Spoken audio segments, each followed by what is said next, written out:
അപ്പോൾ നമ്മൾ ഇന്നത്തെ ക്ലാസ്സിൽ നമ്മൾ ഡിസ്കസ് ചെയ്യുന്നത് ലേറ്റസ്റ്റ് ആയിട്ട് നടന്നു കഴിഞ്ഞ ഏപ്രിൽ 2024 നടന്ന കാറ്റഗറി 2-ൻ്റെ സൈക്കോളജി ക്വസ്റ്റ്യൻ പേപ്പറാണ്. നമ്മുടെ സൈക്കോളജി കാറ്റഗറി 1 വെച്ച് നോക്കുമ്പോൾ നമ്മൾക്കറിയാം 1-ൻ്റെ അകത്ത് കൂടുതലായിട്ടും ചോദിക്കുന്നത് നമ്മുടെ സെമസ്റ്റർ 1-ൽ നിന്നായിരിക്കും. അതായത് ചൈൽഡ് സൈക്കോളജി ആയിരിക്കും കൂടുതലായിട്ടും ചോദിക്കുന്നത്. 1, 2, 3, 4 ക്ലാസ്സുകളിൽ പഠിക്കാൻ സൈക്കോളജി ആയിരിക്കും കാറ്റഗറി 1-ന് കൂടുതലായിട്ട് ചോദിച്ചിരിക്കുന്നത്. കാറ്റഗറി 2-ലേക്ക് വരുമ്പോൾ കുറച്ചുകൂടി adolescent psychology, high school higher secondary ലെവലിലേക്കൊരു ക്വസ്റ്റ്യൻസിൻ്റെ നിലവാരം നമുക്ക് എല്ലാ ക്വസ്റ്റ്യൻ പേപ്പറിൽ കാണാൻ സാധിക്കും. ആ ഒരു നിലവാരം ഈ ഒരു ക്വസ്റ്റ്യനിലും ഉണ്ട് കേട്ടോ. പക്ഷേ പഠിച്ച കാര്യങ്ങളെല്ലാം സെയിം തന്നെയാണ്. നമ്മൾ ഓൾറെഡി പോർഷൻസ് കവർ ചെയ്ത് വന്നതാണ്. എങ്കിൽ പോലും സൈക്കോളജി നിങ്ങൾ നല്ലപോലെ സ്കോർ ചെയ്യണം. ഒരു 25 മേളിൽ സ്കോർ ചെയ്താൽ നിങ്ങൾ സേഫ് സോണിൽ കയറും കേട്ടോ. ഓക്കെ, അങ്ങനെയാണെങ്കിൽ നമുക്ക് നോക്കാം. ഒന്നാമത്തെ ക്വസ്റ്റ്യൻ ഇതായിരുന്നു. യെസ്, ഭാഷാ വികസനത്തെക്കുറിച്ച് ശരിയായിട്ടുള്ള പ്രസ്താവന ഏത്? നമുക്കറിയാം ഭാഷാ വികസനത്തെ പറ്റിയില്ലേ, അല്ലെങ്കിൽ നമ്മുടെ ലിംഗ്വിസ്റ്റിക് ഡെവലപ്മെൻറ്റ്സിനെ പറ്റിയുള്ള കാര്യങ്ങൾ നമ്മൾ ഡീറ്റെയിൽ ആയിട്ട് പഠിച്ചതാണ്. നമ്മുടെ നോം ചോംസ്കിയും വൈഗോസ്കിയും പിയാഷെയും അതുപോലെ തന്നെ നമ്മുടെ ബ്രൂണറും ബെന്തൂരും എല്ലാം തന്നെ ഈ ഭാഷാ വികസനത്തിൽ വളരെയേറെ പങ്കുവഹിച്ച വ്യക്തികളാണ്. അപ്പോൾ അതിൽ ഏറ്റവും പ്രധാനമായിട്ടുള്ള അല്ലെങ്കിൽ അതിനെപ്പറ്റി ശരിയായിട്ടുള്ള പ്രസ്താവന ഏതാണ് നോക്കിയേ. ഒന്നാമത്തെ, ചോംസ്കിയുടെ അഭിപ്രായത്തിൽ ഭാഷാ വികാസം സഹജമായ കഴിവാണ്. ശരിയല്ലേ? നോം ചോംസ്കി പറഞ്ഞ അതല്ലേ, അതായത് ഓരോ കുട്ടിയുടെയും വികാസം അല്ലെങ്കിൽ ഭാഷാസിദ്ധമായിട്ടുള്ള വികാസം ജന്മനാ തന്നെ ആർജിക്കുന്നതാണെന്നാണ് നോം ചോംസ്കി പറഞ്ഞു വെച്ചത് അല്ലേ. Every inborn child has an ability to acquire the grammatical structure of any language എന്നാണ് അദ്ദേഹം പറഞ്ഞു വെച്ചത്. ഇംഗ്ലീഷിനും ഇതേ ചോദ്യം ചോദിക്കും കേട്ടോ. അതായത് ജനിച്ചു വീഴുന്ന കുട്ടികളിൽ എന്തുണ്ട്? ഭാഷാസിദ്ധമായിട്ടുള്ള കഴിവ് ആർജിക്കാനുള്ള ഉപകരണങ്ങൾ കുട്ടികളുടെ മനസ്സിൽ അല്ലെങ്കിൽ കുട്ടികളിൽ ജന്മസിദ്ധമായി തന്നെ കിട്ടുമെന്ന് ചോംസ്കി പറഞ്ഞു. അപ്പോൾ അതൊരു സഹജമായ കഴിവാണ്. സോ ആ പോയിന്റ് ശരിയാണ്. അടുത്തത് രണ്ടാമത്തെ പോയിന്റ് നോക്കിയേ. ഭാഷാ വികസനത്തിൽ സാമൂഹിക സമ്പർക്കത്തിൻ്റെ പ്രാധാന്യത്തിന് ബ്രൂണർ ഊന്നൽ നൽകുന്നു. ശരിയല്ലേ? ബ്രൂണർ എന്തിനെ പറ്റി പറഞ്ഞ ആളാ? നമ്മുടെ സാമൂഹിക പഠന സിദ്ധാന്തം അല്ലേ. അപ്പം ഭാഷാ വികസനത്തിൽ സാമൂഹിക സമ്പർക്കത്തിൻ്റെ പ്രാധാന്യത്തിന് ബ്രൂണർ ഊന്നൽ നൽകുന്നു. അത് പറഞ്ഞത് ശരിയാണ്. അതുകൊണ്ട് ഇത് 2 പോയിന്റും ശരിയാണ് കേട്ടോ. 1ഉം 2ഉം ശരിയാണ്. അതാണ് ഇവിടുത്തെ കറക്റ്റായിട്ടുള്ള ആൻസറായിട്ട് വരേണ്ടത്. അപ്പം നമ്മൾ പഠിച്ച ചോംസ്കി, ബ്രൂണർ, വിഗോസ്കി, പിയാഷെ ഇവരുടെ കാര്യങ്ങളെല്ലാം തന്നെ ഓർത്തിരിക്കണം. ഇനി പിയാഷെ ആണെങ്കിൽ എന്താ പറഞ്ഞത്? കുട്ടികളെ ചിന്തയാണ് ഭാഷയിലേക്ക് നയിക്കുന്നു. ഇനിയും വിഗോസ്കി പറഞ്ഞ എന്താണ്? ഭാഷ ചിന്തയിലേക്ക് നയിക്കുന്നു അല്ലേ. അതായത് പിയാഷെ പറഞ്ഞു ചിന്തയാണ് ഭാഷയിലേക്ക് നയിക്കുന്നു പറഞ്ഞു. അപ്പോൾ വിഗോസ്കി പറഞ്ഞു തെറ്റാണ്, ഭാഷയാണ് ചിന്തയിലേക്ക് നയിക്കുന്നു പറഞ്ഞു കേട്ടോ. അപ്പോൾ അതും വേണമെങ്കിൽ അടുത്തതാണോ ആവർത്തിക്കാം. സോ ഓരോരുത്തരും എന്ത് പറഞ്ഞു എന്ന് നമുക്ക് വ്യക്തമായിട്ടുള്ള ധാരണ ഉണ്ടായിരിക്കണം. അതിൽ നിന്നാണ് കേട്ടോ സ്റ്റേറ്റ്മെൻറ്റ് ചോദ്യം വന്നത്. ഓക്കെ, അപ്പം ഇതിൻ്റെ ആൻസർ വരേണ്ടത് ഓപ്ഷൻ ഡി ആണ്. ഒന്നാമത്തെ പോയിന്റ്, രണ്ടാമത്തെ പോയിന്റ് ഇവിടെ കറക്റ്റാണ്. അടുത്ത ക്വസ്റ്റ്യൻ, താഴെ കൊടുത്തിരിക്കുന്നവയിൽ നിന്ന് വ്യത്യസ്തമായതിനെ കണ്ടെത്തുക. കണ്ടോ, നമ്മൾ ഇത് S1 S2 ആയിട്ട് നമ്മൾ പഠിച്ച കാര്യങ്ങളാണ്. സെമസ്റ്റർ 1-ൽ സെമസ്റ്റർ 2-ലും അല്ലേ. ഓക്കെ, ഒന്ന് സമ്പൂർണ്ണ നിയമം അല്ലെങ്കിൽ ലോ ഓഫ് ക്ലോസർ, 2 സന്നദ്ധതാ നിയമം, ലോ ഓഫ് റീഡ്നെസ്, മൂന്നാമത്തെ അഭ്യാസ നിയമം, ഓപ്ഷൻ സി അഭ്യാസ നിയമം, ലോ ഓഫ് എക്സസൈസ്, നാലാമത്തേത് ഫല നിയമം, ലോ ഓഫ് എഫക്റ്റ്. നമുക്കറിയാം ഇതിൽ 3 ഒരാൾ കണ്ടുപിടിച്ചതാണ്. ആരാണ് ആ കണ്ടുപിടിച്ച ആളെന്നറിയാമോ? നമ്മുടെ സന്നദ്ധതാ നിയമവും അഭ്യാസ നിയമവും അതുപോലെ തന്നെ ഫല നിയമവും കണ്ടുപിടിച്ചത് ആരാ? ഇത് 3 കണ്ടുപിടിച്ചത് ആരാ? സന്നദ്ധതാ നിയമം, അഭ്യാസ നിയമം, ഫല നിയമം. ആരാ കണ്ടുപിടിച്ചത്? നമ്മുടെ തോണ്ടേക്ക് അല്ലേ. അത് 3 തോണ്ടേക്കിനാണ്. പക്ഷേ ഈ പറയുന്ന സമ്പൂർണ്ണ നിയമം എന്തിൻ്റെ ബേസിൽ വരുന്നതാണ്? നമ്മുടെ ഗസ്റ്റാൾട്ട് മനഃശാസ്ത്രത്തിനകത്ത് വരുന്നതാണ് സമ്പൂർണ്ണ നിയമം, സാമ്യതാ നിയമമല്ല കേട്ടോ. നമ്മുടെ അടുത്തടുത്തിരിക്കുന്ന ഒരു കൂട്ടമായിട്ട് കാണുന്നു, അല്ലെങ്കിൽ നമ്മൾ പഠിച്ചില്ലായിരുന്നോ നമ്മുടെ രൂപപശ്ചാത്തല ബന്ധം, അതുപോലെ തന്നെ ഒരു സർക്കിൾ നമ്മൾ വരച്ചാൽ അത് നമുക്ക് വലിയ ഇതായിട്ട് തോന്നുന്നത് സ്പൈറലിംഗ് മെത്തേഡ്, ഇതൊക്കെ നമ്മൾ അവിടെ കണ്ടുവരുന്നതാണ്. അപ്പം അത് നമ്മുടെ ഗസ്റ്റാൾട്ട് മനഃശാസ്ത്രത്തിലുള്ളതാണ് ഈ പറഞ്ഞ സമ്പൂർണ്ണ നിയമം. ബാക്കി 3 ആരുടെയാണ്? നമ്മുടെ തോണ്ടേക്കിൻ്റെയാണ്. തൻ്റെ പ്രശ്ന പരിഗണനത്തിലെ പൂച്ച വഴി തന്നെ കണ്ടെത്തിയ 3 നിയമങ്ങളാണ്. സന്നദ്ധനായിരിക്കുമ്പോൾ പ്രവർത്തനം കഴിപ്പിക്കുക, അത് അഭ്യാസങ്ങൾ വഴി നമ്മുടെ ലൈഫിലേക്ക് നമ്മൾ കൊണ്ടുവരിക, അവിടെ നമുക്കൊരു ഫലം കിട്ടും. അതാണ് തോണ്ടേക്ക് പറഞ്ഞത്. ആ ഒരു സെയിം സാധനം തന്നെയാണ് ഇവിടെ വരുന്ന ഈ ബിയും സിയും ഡിയും. പക്ഷേ ഒന്നാമത്തെ ഓപ്ഷനായിട്ടുള്ള സമ്പൂർണ്ണ നിയമം നമ്മുടെ ഗസ്റ്റാൾട്ട് മനഃശാസ്ത്രത്തിലുള്ളതാണ്. നമ്മുടെ കൊക്കോമ ആരായിരുന്നു? കോക്ലർ, കോഫ്ക, മാക്സ് വെർത്തീമർ കണ്ടുപിടിച്ച നമ്മുടെ ഗസ്റ്റാൾട്ട് മനഃശാസ്ത്രത്തിൽ നിന്നുള്ള ക്വസ്റ്റ്യനാണ് ഈ കിടക്കുന്ന സമ്പൂർണ്ണ നിയമം കേട്ടോ. സമ്പൂർണ്ണ നിയമവും സാമ്യതാ നിയമവും അതുപോലെ തന്നെ നമ്മുടെ രൂപപശ്ചാത്തല ബന്ധവും ഇതെല്ലാം അവിടെ വരുന്നതാണ് കേട്ടോ. അടുത്തടുത്തിരിക്കുന്നവർ കൂട്ടമായിട്ട് കാണുന്നു, അതുപോലെ തന്നെ രണ്ട് പേരായിട്ടുള്ളവ ഇങ്ങനെ ഒരു ലൈൻ വരച്ചപ്പം ഇല്ലേ, ഓർക്കുന്നില്ലേ ഇങ്ങനത്തേക്ക്, അതൊക്കെ ആ ലൈനിൽ ആ ഒരു സെറ്റിനകത്ത് വരുന്നതാണ് ഇല്ലേ. അടുത്തടുത്തവളെ ഒരു കൂട്ടമായിട്ട് കാണാനും ഇത് രണ്ടും ഒരു ചെറിയ വരയും വലിയ വരയായിട്ടും കാണാനായിട്ടുള്ള മനുഷ്യൻ്റെ ഒരു പ്രത്യേകത കണ്ടുപിടിച്ച നിയമത്തിൽ വരുന്നതാണ് ഈ പറഞ്ഞ സമ്പൂർണ്ണ നിയമം കേട്ടോ. അത് ഓർത്തിരിക്കണം. അടുത്ത ക്വസ്റ്റ്യൻ, കുട്ടികളുടെ വികാരവുമായി ബന്ധപ്പെട്ട 4 പ്രസ്താവനകൾ ചുവടെ ചേർക്കുന്നു. അതിൽ ഒന്നാമത്തേത് എന്താണ്, ഇതിലെന്താ വേണ്ടത്, ഇതിൽ ശരിയായിട്ടുള്ളത് നമ്മൾ തിരഞ്ഞെടുക്കണം അല്ലേ. ഓക്കെ, നമുക്ക് നോക്കാം. നമുക്കറിയാം കുട്ടികളുടെ വികാരം നമ്മൾ പഠിച്ചത് അല്ലേ, കുട്ടികളുടെ ഇമോഷണൽ ഇൻ്റലിജൻസ് നമ്മൾ പഠിച്ചപ്പോൾ നമ്മൾ പഠിച്ച നമ്മുടെ കാതറൈൻ ബ്രിഡ്ജസ് ആണ് ഇതിനെപ്പറ്റിയുള്ള സ്റ്റഡീസ് കൂടുതലായിട്ട് നടത്തിയത് അല്ലേ. അതിൽ നമ്മൾ കണ്ടതാണ് കുട്ടികളിലുണ്ടാകുന്ന പ്രധാനമായിട്ടുള്ള വികാരങ്ങൾ. അതിൽ 4 എണ്ണം ഇവിടെ ഓപ്ഷനായിട്ട് കൊടുത്തിട്ടുണ്ട്. അതിൽ ശരിയായവ മാത്രം നമുക്ക് നോക്കണം. നമുക്ക് നോക്കാൻ നോക്കിയേ. കുട്ടികളുടെ വികാരം ക്ഷണഭങ്കുരമാണ് എന്ന് പറഞ്ഞാൽ എന്താണ്, കുട്ടികളുടെ വികാരം പെട്ടെന്ന് കെട്ടടങ്ങും എന്ന് വേണമെങ്കിൽ പറയാം അല്ലേ. അതായത് ഒരുപാട് നേരമൊന്നും നീണ്ടു നിൽക്കത്തില്ല. നമ്മുടെ മുതിർന്നവരെ പോലെ ഒരുപാട് നേരമൊന്നും എന്ത് ചെയ്യത്തില്ല, നീണ്ടു നിൽക്കത്തില്ല, അത് പെട്ടെന്ന് കെട്ടടങ്ങും. അതാണ് ഈ ക്ഷണഭങ്കുരമാണെന്ന് പറയുന്നത്. അപ്പോൾ ആ പോയിന്റ് ശരിയാണ്. അടുത്തത്, കുട്ടികളുടെ വികാരങ്ങൾ കൂടുതൽ സ്പഷ്ടമാണ്, അതായത് എക്സ്പ്രസീവ് ആണെന്ന്. അതായത് കുട്ടികൾ ദേഷ്യപ്പെടുമ്പോഴും സങ്കടപ്പെടുമ്പോഴും കരയുമ്പോഴും ചിരിക്കുമ്പോഴും ഇല്ലേ, ഇതെല്ലാം നമുക്ക് സ്പഷ്ടമായിട്ട് കാണാൻ പറ്റും, അല്ലെങ്കിൽ എക്സ്പ്രസീവായിട്ട് കാണാൻ പറ്റും ഇല്ലേ. നമുക്ക് കുട്ടികളുടെ ഭാവങ്ങൾ വഴി അല്ലെങ്കിൽ കുട്ടികളുടെ ദേഷ്യവും കാര്യങ്ങളും എല്ലാം നമുക്ക് അവരുടെ മുഖത്ത് നിന്നും വായിച്ചെടുക്കാൻ പറ്റും അല്ലേ. ദേഷ്യം കാണിക്കുമ്പം നമ്മളിന്ന് ക്ലാസ്സിൽ പറഞ്ഞിരുന്നു അല്ലേ, നമ്മുടെ കുട്ടികൾ സ്ഥലബോധമില്ലാതെ പെരുമാറും അല്ലേ. അവർക്ക് ഒരു കാര്യം കിട്ടാനായിട്ട് അവർ നോക്കുന്നില്ല ആൾ നിൽക്കുന്നുണ്ടോ ആൾക്കാർ ശ്രദ്ധിക്കുന്നുണ്ടോ എന്ന്, അവരെ ബാധിക്കുന്ന കാര്യമല്ല. അതുകൊണ്ട് തന്നെ കൂടുതൽ സ്പഷ്ടമായിട്ട് കുട്ടികൾ അത് ചെയ്യും. സോ ആ പോയിന്റും ശരിയാണ്. അടുത്തത്, കുട്ടികളിൽ വികാരങ്ങൾ അടിക്കടി ഉണ്ടാവുന്നവയല്ല. ആ പറഞ്ഞത് ശരിയാണോ? അതായത് ഇപ്പം ഞാൻ പറയുകയാണ്, ഒരു കൊച്ച് കരഞ്ഞുകൊണ്ടിരിക്കുക, ആ കൊച്ചിൻ്റെ കയ്യിൽ ഒരു കിൻഡർ ജോയ് കൊണ്ടുകൊടുത്താൽ കൊച്ചിൻ്റെ വികാരം അപ്പം മാറുമോ? മാറും കണ്ടോ. അപ്പം സങ്കടത്തിൽ നിന്നും സന്തോഷത്തിലേക്ക് കൊണ്ടുവരാനും സന്തോഷത്തിൽ നിന്നും സങ്കടത്തിലേക്ക് കൊണ്ടുവരുവാനും ഈ രണ്ടിൽ നിന്നും കൊച്ചിനെ ഒരു ദേശീയഭാവത്തിലേക്ക് കൊണ്ടുവരാനും എല്ലാം നമുക്ക് എളുപ്പമാണ് അല്ലേ കുട്ടികളെ സംബന്ധിച്ച്. അപ്പം ഇത് അടിക്കടി ഉണ്ടാവും. നമുക്ക് എണ്ണീറ്റ പാടെ എൻ്റെ കൊച്ച് രാവിലെ ഇന്ന് 5 തവണയെ കഴിയത്തുള്ളൂ, അല്ലെങ്കിൽ എൻ്റെ കൊച്ച് രാവിലെ അല്ലെങ്കിൽ എൻ്റെ കൊച്ച് ഇന്നത്തെ ദിവസം ഒരു 3 തവണയെ ചിരിക്കത്തുള്ളൂ എന്ന് ആർക്കെങ്കിലും പറയാൻ പറ്റുമോ? ഇല്ല. അപ്പം എപ്പോൾ വേണമെങ്കിലും ഉണ്ടാവാം. ഇപ്പം കണ്ടില്ലേ ചേച്ചിയുടെ കൊച്ചിയുടെ കിടന്ന് കരയുന്നത് കണ്ടില്ലേ, എന്താ പ്രശ്നമെന്ന് എനിക്കറിയത്തില്ല. ഇവിടെ ഞാൻ എണ്ണീപ്പിച്ച് അങ്ങോട്ട് വിട്ടതാണ്. ഞാൻ ക്ലാസ് തുടങ്ങുക, നിങ്ങൾ അപ്പുറേ പോയി ഇരിക്കുക, ക്ലാസ് കഴിഞ്ഞിട്ട് നിങ്ങളെ സിനിമയായി കാണിക്കാമെന്ന് ഞാൻ പറഞ്ഞു വിട്ടതാണ്. ഇപ്പം കണ്ടില്ലേ, മുമ്പേ ഒന്ന് ചിരിച്ചുകൊണ്ട് പോയ ആളാണ് ദേ കണ്ടോ 5 മിനിറ്റ് അതിനെ കിടന്ന് കരയുന്നു. ഇവിടെ തന്നെ ലൈവ് എക്സാമ്പിൾ ഉണ്ട്. അപ്പോൾ എന്താണ്, അവർക്ക് 4 വയസ്സേ ഉള്ളൂ. അപ്പോൾ കണ്ടോ കുട്ടികളുടെ വികാരങ്ങൾ ഇവിടെ അടിക്കടി ഉണ്ടാവും. നമുക്ക് പറയാൻ പറ്റത്തില്ല എപ്പോൾ ഉണ്ടാവുമെന്ന്. അപ്പം ഇവിടെ ഉണ്ടാവുന്നില്ലെന്നാണ് പറഞ്ഞത്. സോ ഈ പോയിന്റ് തെറ്റാണ്. അടുത്തത്, മുതിർന്നവരുടെ വികാരങ്ങളെ ആക്ഷേപിച്ച് കുട്ടികളുടെ വികാരങ്ങൾ കൂടുതൽ തീഷ്ണമാണ്. ശരിയല്ലേ? ഇപ്പം എക്സാമ്പിൾ പറഞ്ഞാൽ, കൊച്ചവിടെ കിടന്ന് കരയുന്നതിന് എനിക്ക് ദേഷ്യം വന്നാൽ ഞാൻ എന്ത് ചെയ്യും? എനിക്ക് ക്ലാസ് എടുക്കണമുണ്ട്, ഞാനിത് പിടിച്ചു നിൽക്കും. പക്ഷേ എന്താണ്, കുട്ടികളുടെ വികാരങ്ങൾ കണ്ടോ, അവൾക്കറിയത്തില്ല ഞാൻ ക്ലാസ് എടുക്കുക, അവൾ കിടന്ന് ഒച്ച വെക്കുന്നതുകൊണ്ടോ. അപ്പോൾ നമുക്ക് മനസ്സിലായി അത് തീഷ്ണമാണ്, അവൾക്ക് അതിനെപ്പറ്റിയുള്ള ബോധമില്ല. കേട്ടില്ലേ? ഇതാണ് പ്രശ്നം. അപ്പം ഉണ്ടാവും, മുതിർന്നവരുടെ വികാരങ്ങളെ ആക്ഷേപിച്ച് കുട്ടികളുടെ വികാരങ്ങൾ കൂടുതൽ നമുക്ക് എന്തായിട്ട് കാണാൻ പറ്റും? തീഷ്ണമായിട്ട് തന്നെ കാണുവാനായിട്ട് സാധിക്കും. സോ ആ പോയിന്റും ശരിയാണ്. സോ ഇവിടെ ഏതൊക്കെയാണ് ശരി? 1, 2, 4 ശരി. ഏതാണ് ഓപ്ഷൻ കിടക്കുന്നത്? ഓപ്ഷൻ ബി ആണ്. കണ്ടോ? അപ്പം ഇങ്ങനെ ലൈവ് എക്സാമ്പിൾ എടുത്ത് നമ്മുടെ വീട്ടിൽ തന്നെ അല്ലെങ്കിൽ നമ്മുടെ സമൂഹ പ്രദേശത്തുള്ള കാര്യങ്ങൾ നമ്മൾ എടുത്ത് നോക്കാമെങ്കിൽ പെട്ടെന്ന് കാര്യങ്ങൾ നമുക്ക് കിട്ടും കേട്ടോ. ഓക്കെ, അപ്പോൾ ഇവിടെ വരേണ്ടത് 1, 2, 4 കറക്റ്റായിട്ടുള്ള ഉത്തരം. ഓക്കെ, അടുത്ത ക്വസ്റ്റ്യൻ, 4ാമത്തെ ക്വസ്റ്റ്യൻ, IEDC എന്തിനെയാണ് സൂചിപ്പിക്കുന്നത്? ഇത് അപ്ഡേറ്റഡ് ആയിട്ട് PSCക്കും ചോദിക്കുന്ന ചോദ്യങ്ങളാണ്. IEDC കേട്ടോ, നോക്കിയിട്ട് വേണം പോകാൻ, ഇമ്പോർട്ടൻ്റ് ആണ്. IEDC എന്ന് പറഞ്ഞാൽ integrated education for disabled children കേട്ടോ. അതായത് നമ്മൾ പറയത്തില്ല ഇൻക്ലൂസീവ് എഡ്യൂക്കേഷൻ, ആ ഒരു സാധനം തന്നെ കേട്ടോ.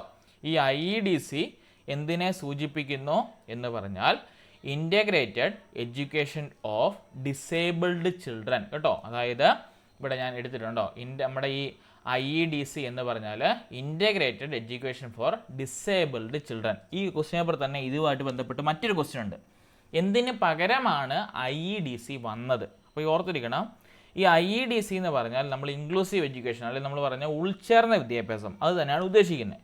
പക്ഷേ ഈ ഉൾച്ചേർന്ന വിദ്യാഭ്യാസം ഇവിടെ ഉദ്ദേശിക്കുന്നത് ഹയർ സെക്കൻഡറി ക്ലാസ്സുകളിൽ, അതായത് നമ്മുടെ 10, 11, 12 ആ ക്ലാസ്സുകളിലേക്കുള്ള ഇൻക്ലൂസീവ് എഡ്യൂക്കേഷൻ ആയിട്ടുള്ള കുട്ടികളെ ഉൾച്ചേർക്കുന്നതിന് പറയുന്ന പേരാണ് IEDC കേട്ടോ. അതാണ് ഇവിടെ ഉദ്ദേശിക്കുന്നത്. ഈ IEDC വന്നത് എവിടെ നിന്നാണെന്നറിയോ? IEDSS കേട്ടോ. അതിൻ്റെ ഫുൾ ഫോം എന്ന് പറഞ്ഞാൽ scheme of inclusive education for disabled at secondary stage. അതായത് ഞാൻ പറഞ്ഞായിരുന്നു ഹൈസ്കൂൾ ലെവലിൽ ഉള്ള അല്ലെങ്കിൽ ഹൈസ്കൂൾ ഹയർ സെക്കൻഡറി ലെവലിലുള്ള കുട്ടികൾക്ക് വേണ്ടിയുള്ള ഉൾച്ചേർന്ന വിദ്യാഭ്യാസം സാധ്യമാക്കുന്നതാണ് ഈ IEDSS. അതിന് പകരമാണ് എന്ത് കടന്നു വന്നത്? ഈ IDC കടന്നു വന്നത് കേട്ടോ. അപ്പോൾ ഓർത്തിരിക്കണം, IEDCയുടെ ഫുൾ ഫോം എന്താണ്? Integrated education of disabled children കേട്ടോ. ഓർത്തിരിക്കണം, ഉൾച്ചേർന്ന വിദ്യാഭ്യാസം നടത്തുക, അതാണ് ഉദ്ദേശിക്കുന്നത് കേട്ടോ. 4ൻ്റെ ഉത്തരം വരേണ്ടത് ഓപ്ഷൻ എ ആണ്. അടുത്തത്, ഏത് പ്രായത്തെയാണ് ടോയ് ഏജ് എന്ന് വിളിക്കുന്നത്? അതായത് നമുക്കറിയാം, കുട്ടികൾ കളിപ്പാട്ടമായിട്ട് അല്ലെങ്കിൽ ടോയ്സുമായിട്ട് കൂടുതൽ ഇടപഴകുന്ന അല്ലെങ്കിൽ ടോയ്സുമായിട്ട് കൂടുതൽ കളിക്കാൻ ഇഷ്ടപ്പെടുന്ന പ്രായം ഏതെന്നാണ് സിമ്പിളായിട്ട് ഇതിൻ്റെ ചോദ്യം. ഇവിടെ നമുക്കറിയാം, കൗമാരത്തിലാണോ, ആദ്യകാല ബാല്യത്തിലാണോ, പിൽക്കാല ബാല്യത്തിലാണോ, മധ്യകാല ബാല്യത്തിലാണോ? Adolescence, early childhood, later childhood, middle childhood ഇല്ലേ? നമുക്ക് പറയാൻ പറ്റും, ഓപ്ഷൻ നോക്കിയാലേ കാണാൻ പറ്റും ഇല്ലേ? ടോയുമായിട്ട് കൂടുതൽ കളിക്കുന്ന എപ്പോഴാണ്? നമ്മുടെ ആദ്യകാല ബാല്യത്തിൽ അല്ലെങ്കിൽ നമ്മുടെ ഏർലി ചൈൽഡ്ഹുഡിലാണ് അല്ലേ? നമ്മൾ കുഞ്ഞുങ്ങളായിരിക്കുമ്പോൾ നമ്മളെ ശൈശവം കഴിഞ്ഞ് ആദ്യം വരുന്നതാണ് ആദ്യകാല ബാല്യം ഇല്ലേ? അതായത് 3 മുതൽ 6 വയസ്സ് വരെയൊക്കെ വരുന്ന കാലഘട്ടം. ആ ഘട്ടത്തിൽ നമ്മൾ കുട്ടികൾക്ക് കൂടുതൽ എന്ത് വാങ്ങിച്ചു കൊടുക്കുന്നത്? കളിപ്പാട്ടങ്ങൾ വാങ്ങിച്ചു കൊടുക്കുന്നത്, ശരിയല്ലേ? അപ്പം ഏതാണ്? ആദ്യകാല ബാല്യത്തിലാണ് ഈ പറയുന്ന ടോയ് ഏജ് എന്ന് വിളിക്കുന്നത്. ഇനിയും പിൽക്കാല ബാല്യത്തിലോ? കൂട്ടുകാരുമായിട്ടൊക്കെ ഇഷ്ടപ്പെടാനും അവരുമായിട്ടൊക്കെ സംവദിക്കുവാനും കൂട്ടുകൂടി കളിക്കാനും ഒക്കെ ഇഷ്ടപ്പെടുന്നു. കൗമാരത്തിലേക്ക് വന്നാലോ? നമ്മുടെ തൻ്റെ നമ്മൾ പറയുന്ന ലിംഗം അല്ലാതെ ഇപ്പോൾ ആണ് പെണ്ണിനോടും പെണ്ണ് ആണിനോടുമുള്ള സൗഹൃദം സ്ഥാപിച്ചുകൊണ്ട് അവരുടെ സംശയങ്ങളൊക്കെ തീർത്ത് മുൻപോട്ട് പോകാനായിട്ടൊരു ആഗ്രഹിക്കുന്നതാണ് ഈ പറയുന്ന കൗമാര കാലഘട്ടത്തിൽ. മധ്യകാലഘട്ടം എന്ന് പറഞ്ഞാൽ കൂട്ടുകൂടാനും ഇഷ്ടപ്പെടും, അറ്റ് ദി സെയിം ടൈം ഒറ്റയ്ക്കിരുന്ന് കളിക്കാനും ഇഷ്ടപ്പെടും. അതാണ് മിഡിൽ ചൈൽഡ്ഹുഡിൻ്റെ പ്രത്യേകത കേട്ടോ. നമ്മുടെ ഈ ഒരു 3 മുതൽ 6, 6 മുതൽ 9, 9 തൊട്ട് 12, അതുപോലെ തന്നെ നമ്മുടെ ഏതായാലും നമ്മുടെ 18 വയസ്സിന് ശേഷം, അതാണ് കൗമാര്യം കടന്നു വരുന്നത് കേട്ടോ. അപ്പോൾ ആ ഒരു റേഞ്ച് അറിഞ്ഞിരിക്കണം. കുട്ടികളുടെ പ്രായപരിധി വെച്ചുള്ള കാര്യമാണ്. ടോയ് ഏജ് എന്നറിയപ്പെടുന്നത് ആദ്യകാല ബാല്യത്തിലാണ്. ഓക്കെ, അടുത്ത ക്വസ്റ്റ്യൻ, 6ാമത്തെ ക്വസ്റ്റ്യൻ. ദ്രുതഗതിയിലുള്ള ശാരീരിക വികാസം സംഭവിക്കുന്ന എവിടെയാണ് കേട്ടോ. അതുമായിട്ട് ബന്ധപ്പെട്ട തന്നെ നമ്മൾ മുമ്പ് ഡിസ്കസ് ചെയ്ത ക്വസ്റ്റ്യനുമായിട്ട് തന്നെ ബന്ധപ്പെട്ട ഒരു ക്വസ്റ്റ്യൻ ആണ് കേട്ടോ. ദ്രുതഗതിയിൽ എന്ന് പറഞ്ഞാൽ എന്താണ്? സഡൻ ഡെവലപ്മെൻറ്റ് അല്ലെങ്കിൽ റാപ്പിഡ് ഫിസിക്കൽ ഡെവലപ്മെൻറ്റ്, പടേന്ന് കുട്ടികൾ വളർന്നു വരുന്ന കാലഘട്ടമാണ് ഇവിടെ ഉദ്ദേശിക്കുന്നത്. അതേതാണെന്ന് നോക്കിയേ, യൗവനത്തിലാണോ, കുട്ടിക്കാലത്തിലാണോ, മുതിർന്ന പ്രായത്തിലാണോ, ശൈശവത്തിലാണോ? നമുക്കറിയാം, യങ് അഡൽട്ട്ഹുഡിൽ യൗവന കാലഘട്ടത്തിൽ നമ്മൾ ഓൾറെഡി വളർന്നു കഴിഞ്ഞു അല്ലേ? അവിടെ ദ്രുതഗതിയിലുള്ള വളർച്ചയൊന്നും നമുക്ക് പെട്ടെന്ന് നിരീക്ഷിക്കാനായിട്ട് സാധിക്കത്തില്ല. ഇനി കുട്ടിക്കാലത്തിൽ, കുട്ടികളായിരിക്കുമ്പോൾ നമുക്കറിയാമല്ലോ, നമ്മുടെ കുട്ടിക്കാലം നമ്മൾ 1, 2, 3, 4 ക്ലാസ്സുകളിലൊക്കെ അത്ര പെട്ടെന്നുള്ള വളർച്ചയും നമുക്ക് എന്താവത്തില്ല, വിസിബിൾ അല്ല. മുതിർന്ന പ്രായത്തിൽ പിന്നെ പറയണ്ടല്ലോ, ഓൾറെഡി മൂത്ത് കഴിഞ്ഞു, പിന്നെ അതിനെ ഇനി നോക്കിയിട്ട് കാര്യമില്ല എന്ന് നമ്മൾ പറയും അല്ലേ?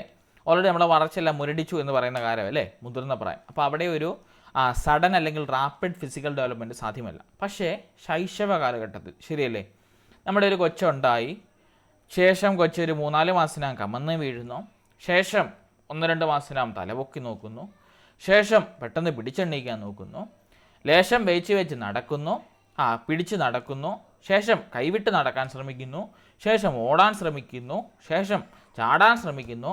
അതിനുശേഷം കുട്ടികൾ എന്താണ്, പല രീതിയിലുള്ള ശാരീരിക പ്രവർത്തനങ്ങളും സാധ്യമാക്കാൻ ശ്രമിക്കുന്നു. അപ്പോൾ ഏറ്റവും കൂടുതൽ ദ്രുതഗതിയിലുള്ള വളർച്ച സംഭവിക്കുന്ന എവിടെയാണ്? ശൈശവ കാലഘട്ടത്തിൽ കേട്ടോ. അത് നമുക്ക് ഓൾറെഡി നമുക്കറിയാവുന്നതാണ്.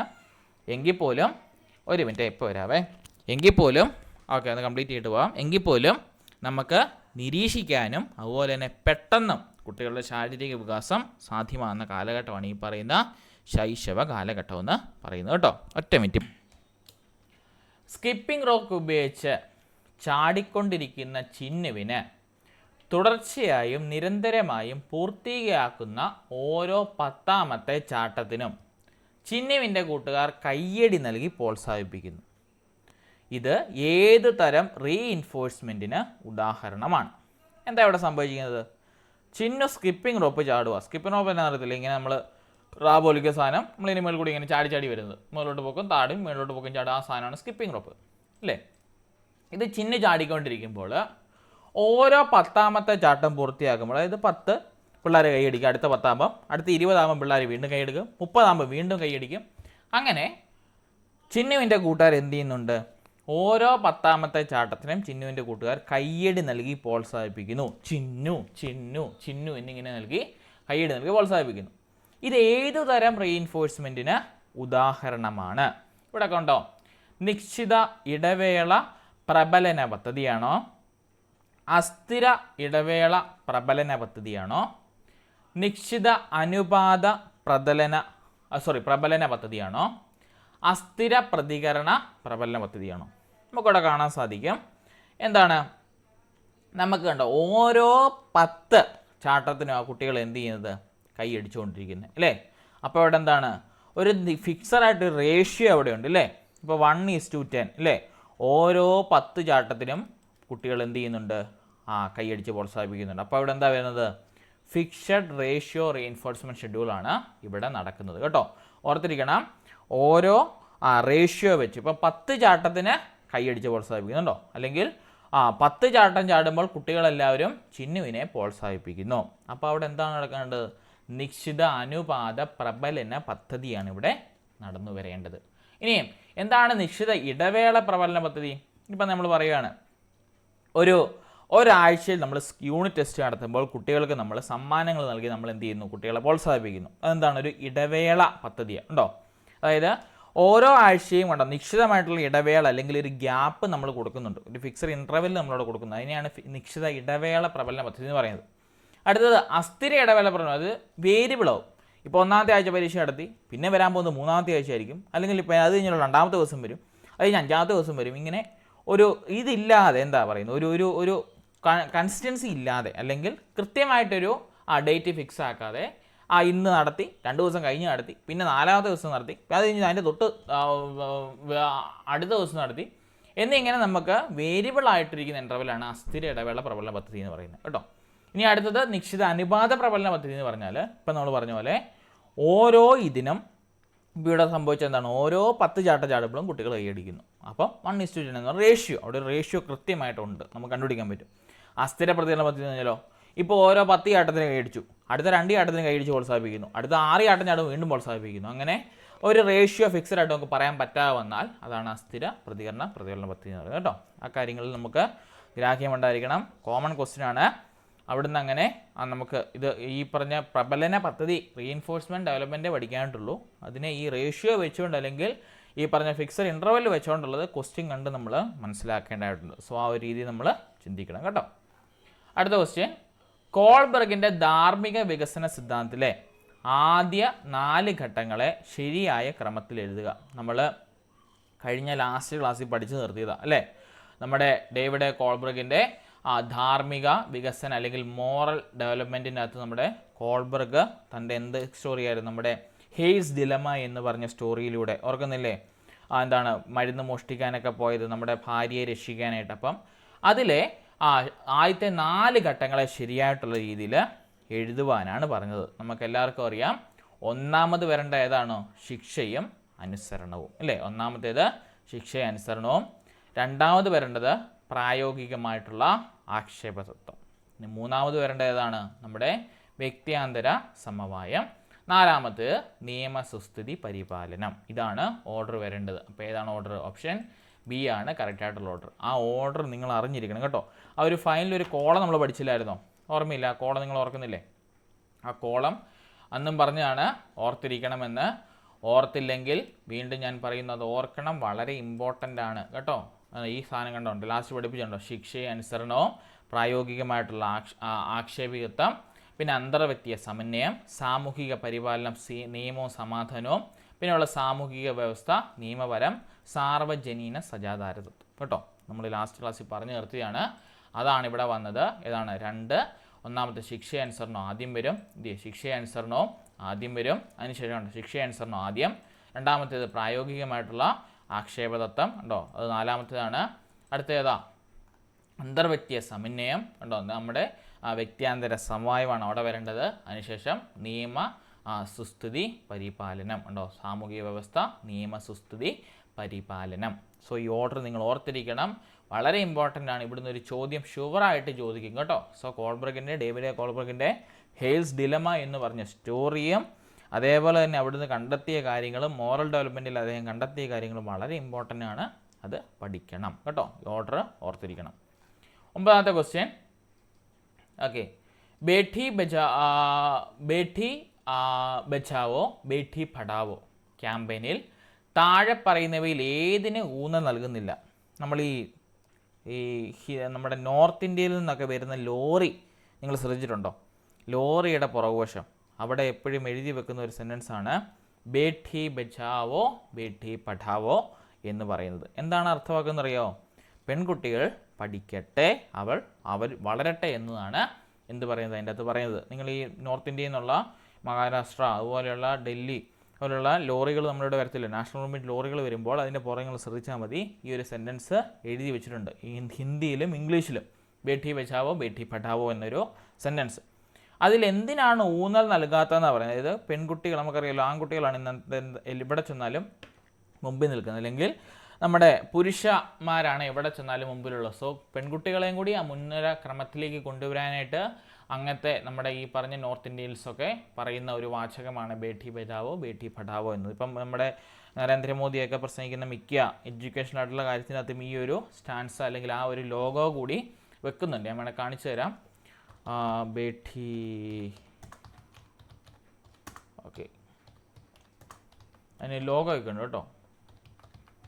ഓക്കെ, കണ്ടോ ഈ ഒരു ലോഗോ ഉണ്ട്, ഒരു പെൺകുട്ടി ഇങ്ങനെ നിൽക്കുന്ന ഒരു ലോഗോയൊക്കെ നമ്മുടെ മിക്കയിടത്തും നമ്മൾ കാണുന്നുണ്ട്. ഈ ഒരു സംഭവം നമ്മുടെ മിക്കയിടത്തും ഒരു കൊച്ചു സ്ട്രെയിറ്റ് ഒക്കെ പിടിച്ചുകൊണ്ട് നിന്ന് ഹിന്ദിയിൽ എഴുതുന്നത് ഞാൻ പറഞ്ഞില്ലായിരുന്നു, ഹിന്ദിയിൽ എഴുതി നമ്മുടെ ലോറിയുടെയൊക്കെ മിക്ക ലോറികളുടെ നാഷണൽ ഗവൺമെൻറ് ലോറികളുടെയൊക്കെ പുറകിൽ ഉള്ളതാണ്. അതായത് കുട്ടികൾക്ക്, പെൺകുട്ടികൾക്ക് പഠിക്കാൻ വേണ്ടിയുള്ള അവസരം നൽകുക, അവരെ മുൻനിര ക്രമത്തിലേക്ക് കൊണ്ടുവരിക എന്ന ഒരു ഇത് ക്യാമ്പയിനാണ് ഈ പറയുന്ന ബേഠി ബച്ചാവോ ബേഠി പഠാവോ എന്ന് കേട്ടോ. ഇതാണ് ഒരു പെൺകുട്ടി ഒരു പുസ്തകത്തിന് മുമ്പിൽ ഇരിക്കുന്നതാണ് അതിൻ്റെ സിമ്പലൊക്കെ.